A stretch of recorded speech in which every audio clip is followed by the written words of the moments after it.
Hi everybody, it's Erin Scott here. How are you doing?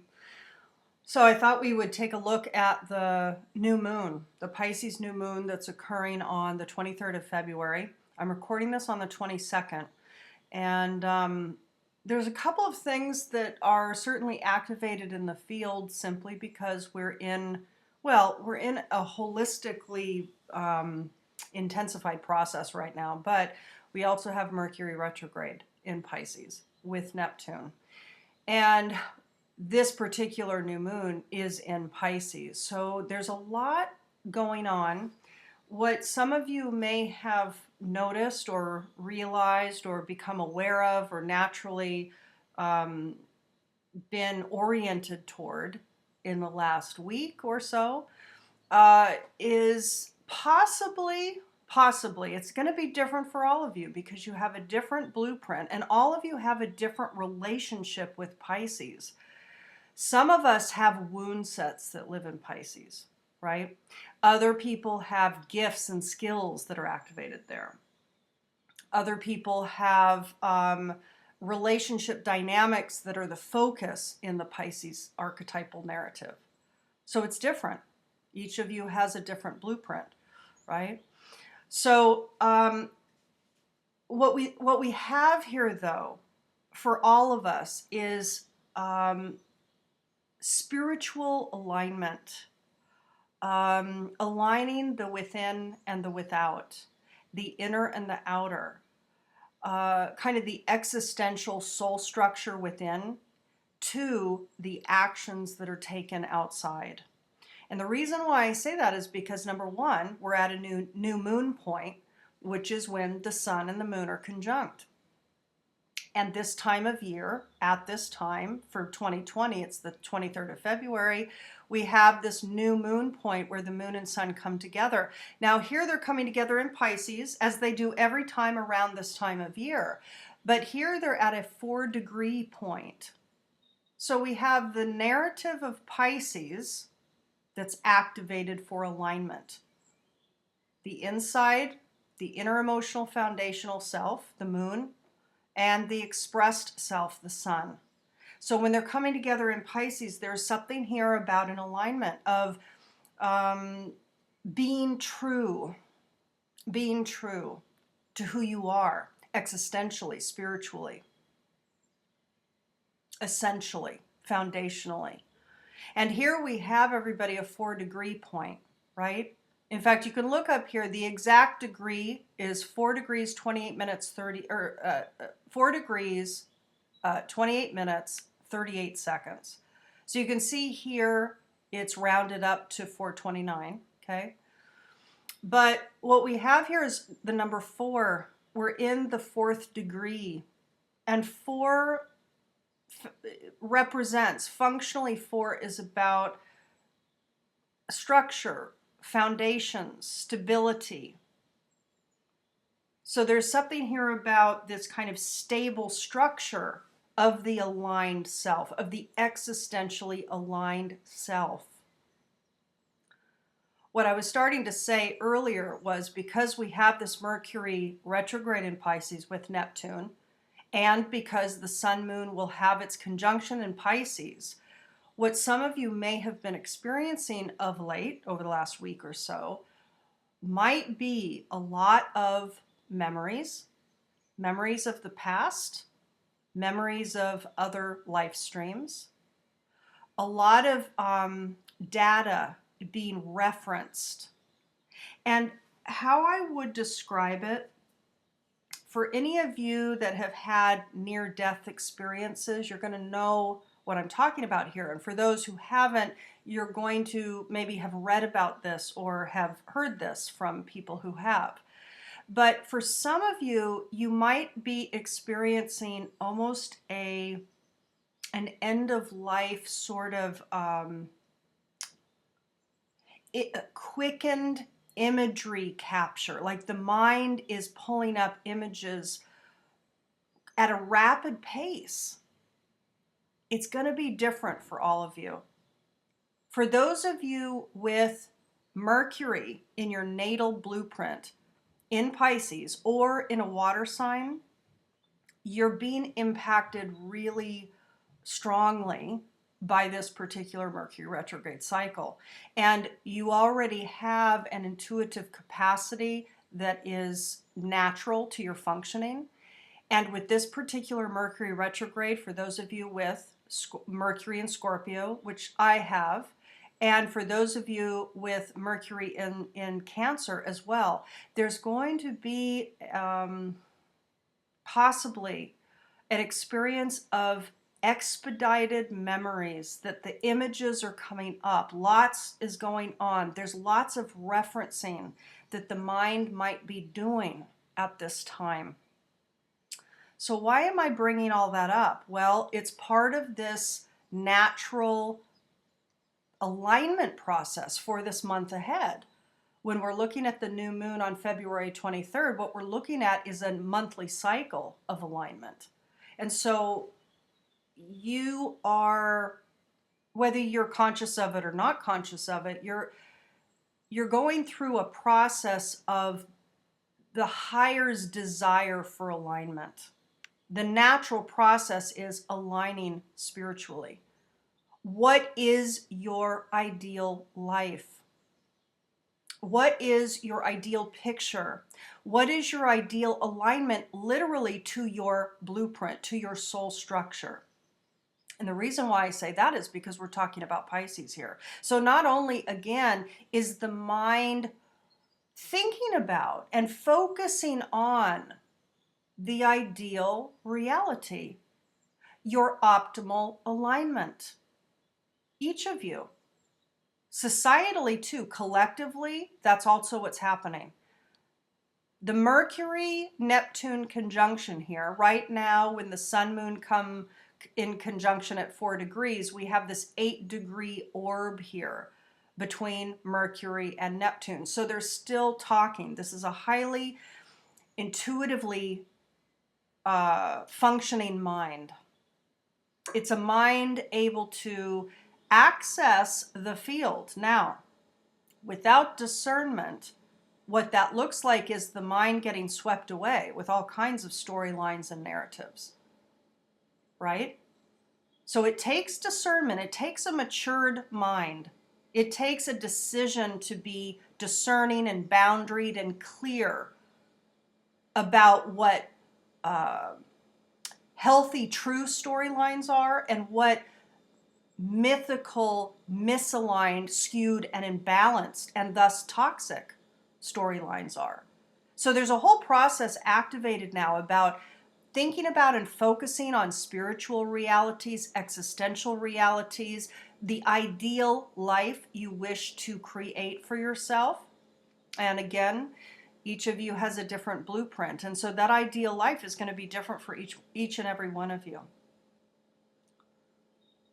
But again, for those of you with Mercury either in Pisces and Scorpio or in Cancer, you are tapping into the deepest strata of your emotional desires, of your inner psyche, and what the truth is, and your spirit, your life, the life path that you wish to live.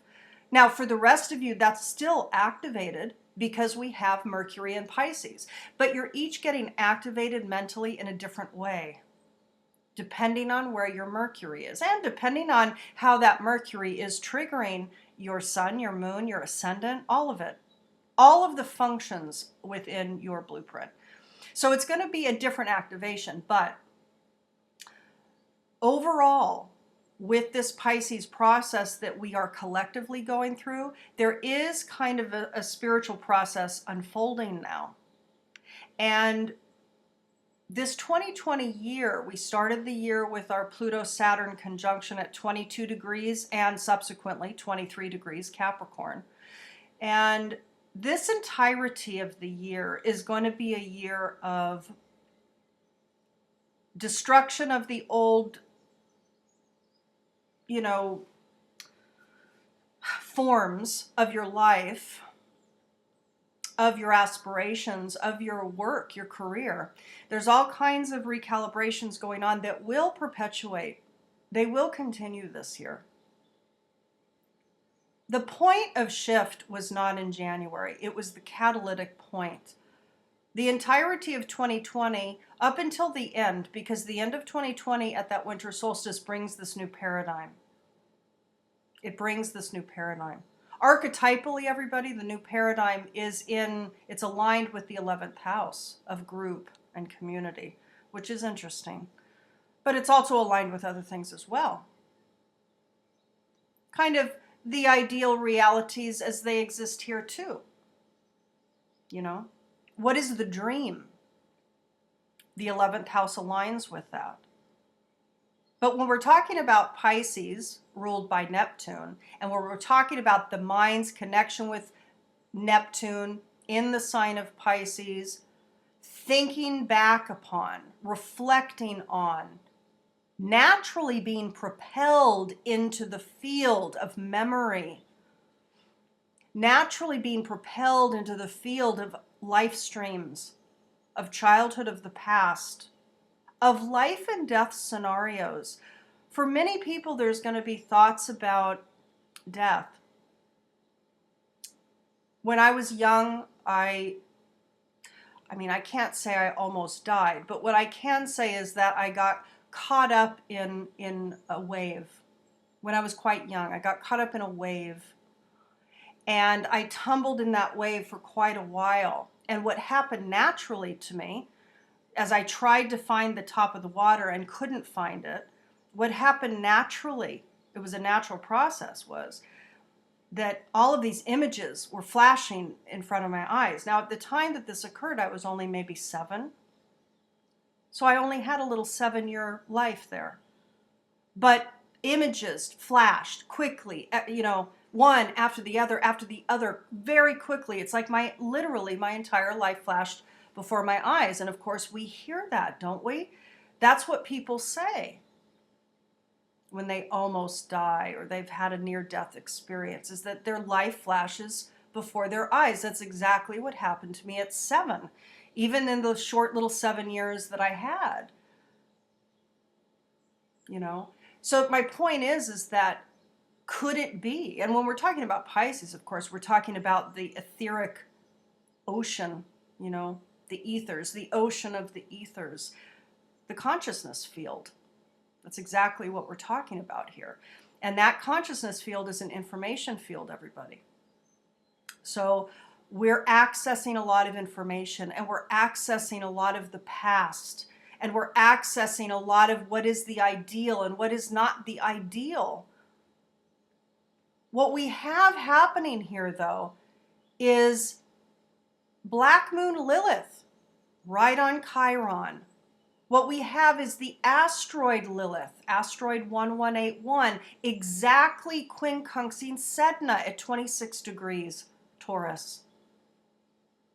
So, specifically for those of you with woundings, with regards to Lilith. Now, all of you have Lilith signatures in your blueprint. All of you do. And they all are activated in a certain way and in a certain area of your life, most specifically. There's an experience set, there's a memory in your psyche of experiences of being devalued, ignored, dismissed, erased, not seen, abandoned. Okay? All of you have it. We all have it. Each of us has it. The collective has it. It lives within the information field. There is deep wounding here for woman. For the women out there listening to this, you might find that you're experiencing what some others are experiencing now, which is a real feel for the wounding of, and the devaluing of, and the dismissal of, and the ignoring of, the complete and utter disempowerment and devaluation of the feminine. So, woman equals wound. That's what this is. Black Moon Lilith on Chiron. Woman equals wound. Now, what does that mean on the other side of the coin? Chiron is the master teacher healer here. This is great skill set here. So there is amazing capacity, let's say. There's amazing potential for the wounded feminine as it lives within female embodied people on this planet, and as it also simultaneously exists in male embodied people on this planet, to become the teacher healer from those exact wounds of devaluation. Each of you can ask yourself, how have I been devalued? How do I experience devaluing? What is it that I devalue? How is it that others devalue me? How is it that I devalue others? It's all the same narrative. It's the narrative of devaluation. How does that show up in your life? How do you experience it through other? How do you do it to other? And how do you do it to yourself? That's your homework, because that's what's happening now. This particular stability, spiritual stability, number 4, this alignment of inner-outer spiritual self is to become stabilized this month. A new understanding of the devalued self, the denied self. Any of you that can resonate with the narrative of to be woman equals wounding, to be woman equals being devalued. Guaranteed, each one of you listening to my voice, whether you're in a male body or a female body, you have that imprinting in your signature. And we know that that's the case because all of you have Lilith in your blueprint. Many Liliths in your blueprint. So you hold an experience that each of us do. This is part of the shared process of being human. But what we also have here is Lilith, the asteroid Lilith, exactly at 26 degrees in our belief system, having a very difficult relationship with Sedna. This is also the denied feminine and ultimately the murdered feminine. That's what Sedna is. Sedna was denied her freedom. The father didn't want to be shamed by her decision for independence, and so the father killed the daughter. Sedna was killed by her father. Not once, but twice, attempted to be drowned. The thing is, everybody, Sedna is in the waters. I'm going to repeat that. Sedna is in the waters. You are, what, 70% plus water. The planet is 70+% water. Here we are with our mind thinking about water. Etheric water, but it's still water. It's imprinted within our being. And there's a lot of focus on that, unconsciously or consciously. For those awake and aware, not, in a life that keeps the distraction fully activated and are able to access these points of clarity about the woundings, there's a lot of woundings coming up. A lot. And the thing is, this particular new moon, everybody, is sextiling Uranus here at 3 degrees. This is a beautiful relationship here. There's also a beautiful sextile energy to the South Node and to Mars. And this is trining this Uranus. So this grand minor trine here to this Sun-Moon alignment, spiritual stability. The process of new spiritual stability is connected by a harmonic relationship to awareness, to a download having to do with your value. Okay? And it's also connected to past patterns of action and behavior that is very much goal-oriented, Saturnian, maybe cold and disconnected, controlling in its orientation, and reduced in its focus.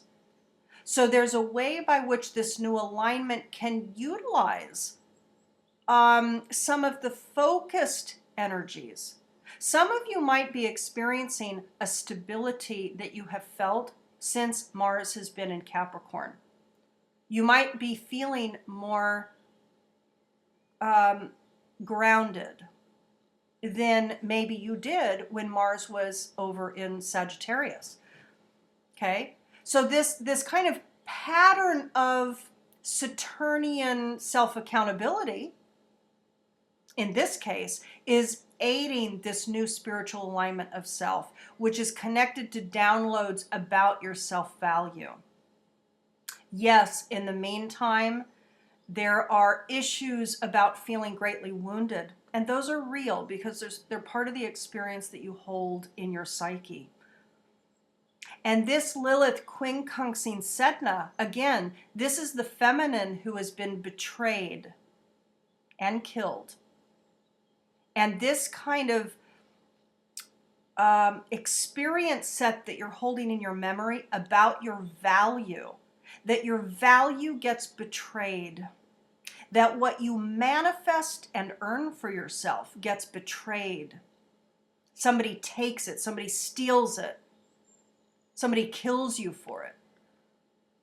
And it's connected by quincunx up here to another wounding point. This Lilith that says, I'm not valuable. It's a belief. It's a belief of I am not valuable.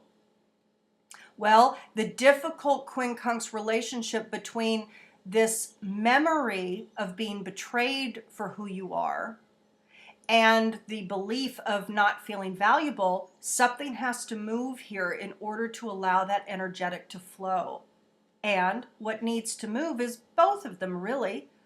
But certainly the belief, ninth house, of not feeling like you matter needs to move in order to open up and be able to see and heal beyond the wounding, the memory, the imprinted emotional memory that lives in your psychic structure of, I can't trust, I'm going to be betrayed. I don't trust that I'll be able to survive, because that Sedna in Taurus really does speak to that. Literally, I can't trust that I can survive on my own. I can't trust that I can survive whatever, with the money that I need, with the possessions that I need to live. That's what that's about. And the thing is, this is activated for the collective. So there's a belief system about I'm not strong enough, I'm not valued, and it's connected to a kind of living, probably for some people here, this could be hoarding. That Sedna at the end of Taurus with that quincunx to Lilith, it's a belief that I'm not valued, and so I'm going to hoard. That's what that is about. It can show up different ways. Okay? But there's definitely a gripping here. There's a self-protective response mechanism that would be coming out now. All right?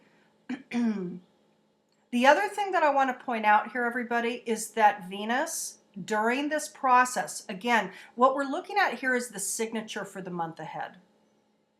We're looking at the signature for the month ahead. New moon. This is a new point of growth.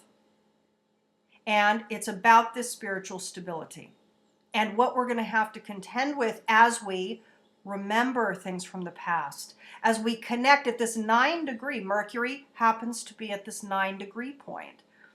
Ceres is also at 9 degrees. You're going to notice that the M.Sc is also at 933, but this M.Sc is for Eastern U.S. time frame here.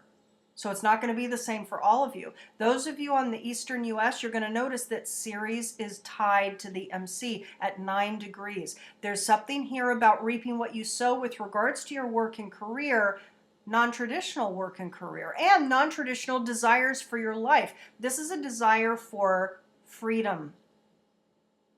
A lot of you are going to know what I'm talking about here, because there's a desire to be released from obligations here. There's a desire to do what you want, to be free to do what you want. There's a spiritual lesson at play with the 9.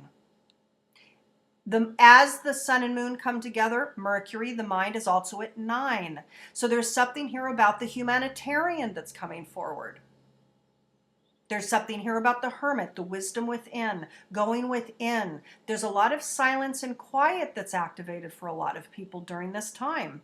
And we still have a couple more weeks of this Mercury retrograde. I think it stations direct on the 10th of March. So we still have time here. There's time to go in and to reflect at the deepest levels through meditation, etc. But what I want to point out, everybody, is this.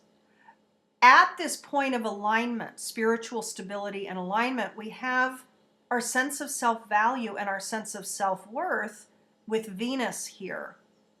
It's also talking about our ability, Aries, to make money, to earn income, etc. And there's this opposition over here to partnership, which is actually located in Libra. So we have Juno here in Libra opposing almost exactly our sense of self-value, but but our sense of self-value as it relates to earned income. And what this might be bringing forward, and it's connected up here to Jupiter, which is at 18 degrees in Capricorn. So Jupiter is about expansion of self-accountability, self-responsibility, aspirations and goals with regards to your publicly expressed self or your work or your career, the goals that you have for your outer expression. What is it that you desire to create for yourself, to build for yourself? So this expansion energy is part of a T-square activation with self-value and self-earned income connected to this opposition point of partner. So how does the other play a part with regards to the money that we make? And what is activated with this T-square to Jupiter in Capricorn? This expansion of work is having a relationship, a T-square, a squared relationship with the money that I need and the partnership relationship. And this T-square is the activated process for this month. So it's activated growth that's happening, okay? The other thing that we have here is Uranus at 3 degrees Taurus, which is going direct. You know, it's going to continue moving forward now through Taurus for a little while. Is squaring Varuna, which it's been squaring it for a while. Then there's the opposition up here to Saturn at 27 degrees. So we have this Saturn, Varuna, Uranus T-square. This is another activated field of growth. This is about the freedom. Keep in mind, Uranus is multiple function within your blueprint and within this monthly cycle. But we're looking at, let's say, a frequency up-leveling. There's a chaos process, there's a trauma signature here, but there's also a need for freedom here. And here, what is naturally activated with Uranus and Taurus? There's a need to be free financially. There's a need to be, or there's a desire to be free and self-manifesting. So in the coming cycle, really, this is all about food and animal agribusiness completely shifting. And agriculture in general. All food and processing with regards to the land, the soil, how we grow food and what we consume and how we consume it.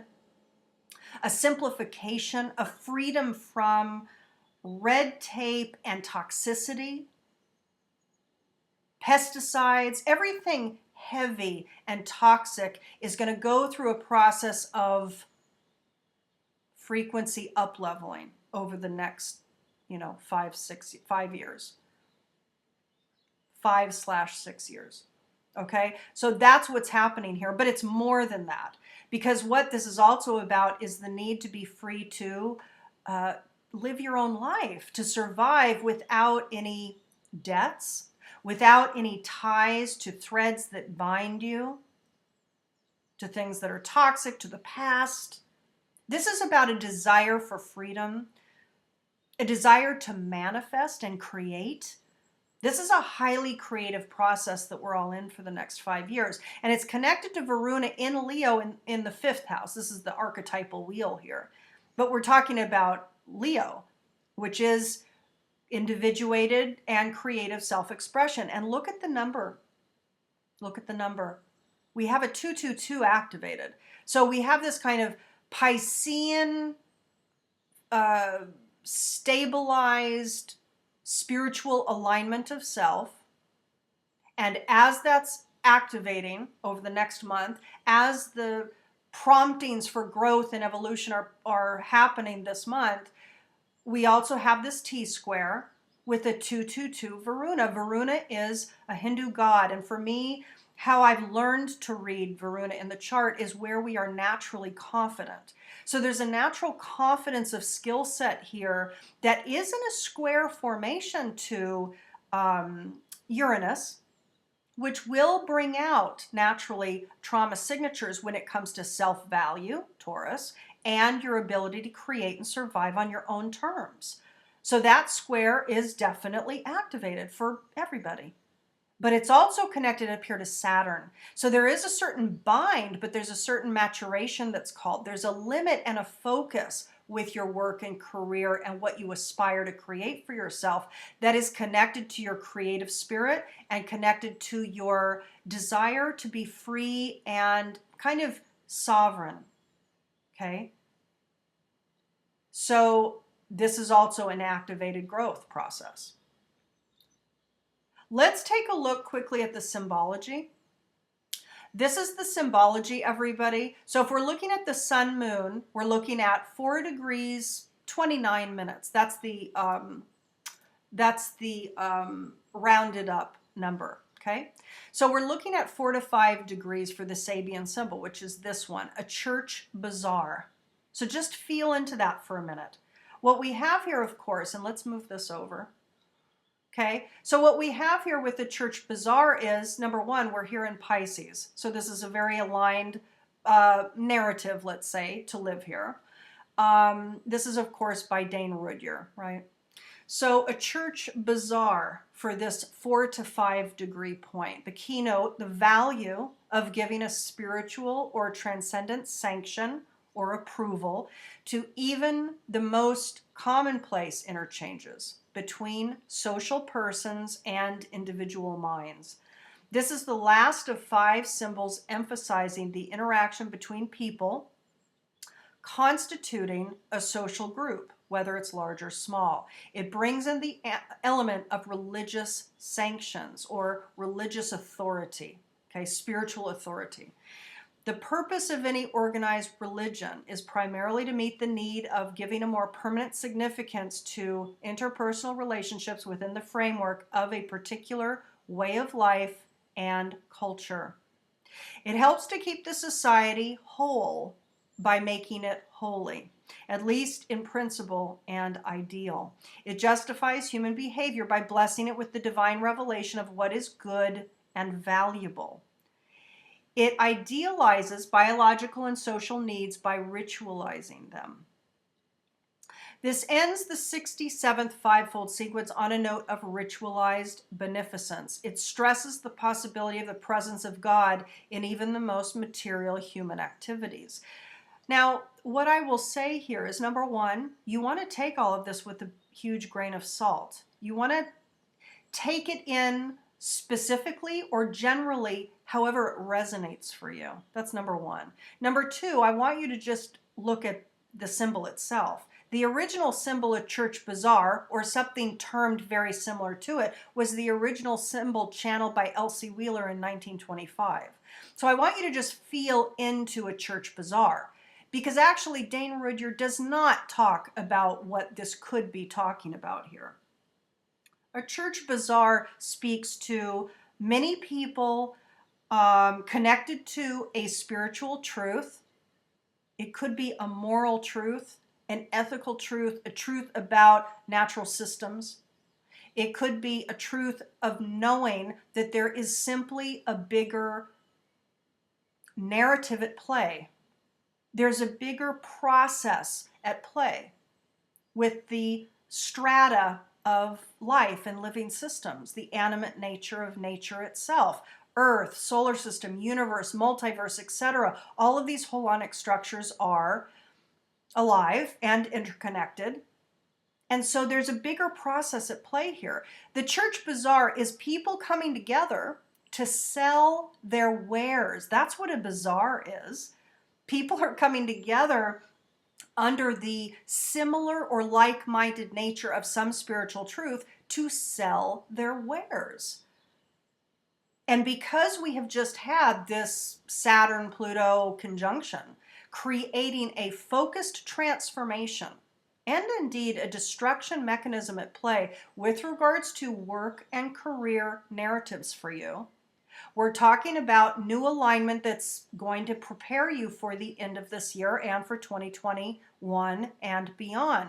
The interesting thing is this particular alignment of inner and outer self, this foundational spiritual alignment that's called for you to really think about it and attend to it and meditate upon it, it does have this narrative here of work or coming together. This can be trading, exchanges. The gift economy, for example, is very much talked about here, potentially. A bazaar, I'm pretty sure you pay for the items that you would bring to the table, right? But this is a new paradigm that we're walking into now. We're already really in it, but at the end of this year, we are kind of officially in a new paradigm. A more higher frequency mind will be called. It's obligatory that people take responsibility and take accountability and own their mind and their thoughts and their reactions and their beliefs as their own filter based on their blueprint. But in the meantime, what we have here is something is calling here. Some spiritual alignment that might be possibly leading you up in the month ahead to work with others, to trade your services or to work with others and to combine services, to compound your services to become more potent, more powerful, more meaningful for the collective. Because these exchanges with these persons of a group, there's something of power there. So I found that symbol really interesting, everybody. I wanted to point that out. All right, I'm going to let you go. I think that that's all I want to say. For those of you who have not ordered your natal blueprint yet, your natal analysis, which is an in-depth video, I recommend that you do that. There is also something called a natal deep dive, which is not going to be for everybody because it's more expensive, but it goes quite deep. And so for some of you, the natal deep dive might be very appropriate for you, especially now during this Pisces time frame, specifically to this Pisces new moon chapter for the month ahead, and specifically too with this Mercury retrograde with Neptune. A lot of us are seeking more ideal alignment to our natural blueprint, our natural alignment. This is not about seeking something that society wants from you. It's not about emulating or becoming something other than exactly what you are encoded to be in this life. That's what this is about. Your purpose is to be you. It always was, it always will be. Okay? So for those interested, you can contact me. All of my information is below. In the meantime, everybody, I send you much love and support for your month ahead, and I'll talk to you soon.